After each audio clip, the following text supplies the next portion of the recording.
خبره یاد کړئ. ګوره چې کوم سړی بندگی یوازې د الله کوي په طریقه د رسول الله صلی الله علیه وسلم کوي، د ګناهونو نه توبې وباسي او استغفار ډېر کوي، الله وله مزیدار ژوند ورکوي،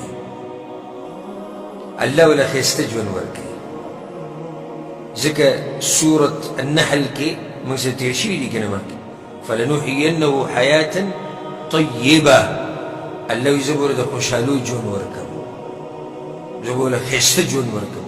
او ځکه د دې نیک سړي ژوند دا ډېر د خوشحالو نه ډکي ژوند. ګورې په دې نه د خوشحالو نه ډکېږي چې تا سره پیسې ډېرې او مزدوري ډېره کوې او دنیا در سره ډېره نه نه. ورب الکعبه په دین کې چې کومه خوشحالي پرته ده او کوم ښایسته ژوند الله دینداره سړي له ورکوي او کوم ښایسته ژوند چې الله اهل علمو له ورکوي او کوم ښایسته ژوند چې الله د علم خاوندانو له ورکوي او تقوادارو له ورکوي، دا ژوند د بادشاهانو سره هم نشته. دومره د خوشحالو ډک ژوند الله نصیب کوي. قرآن خبرېږي هغه سړی چې څوک پکې دننه راشي او پخپله یې وي.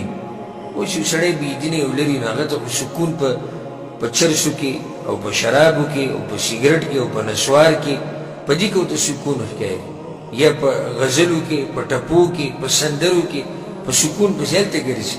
خو دلته الله وایي نه، که تاسو یک یوازې زما بندګي وکئ او د دې پیغمبر تابعداري وکئ او الله ته رجوع وکئ، د ګناهونو نه توبه وباسئ، الله وایي زه به درله ښایسته ژوند درکړم الی اجل مسمى. څه وخته پورې؟ ولې څه وخته پورې؟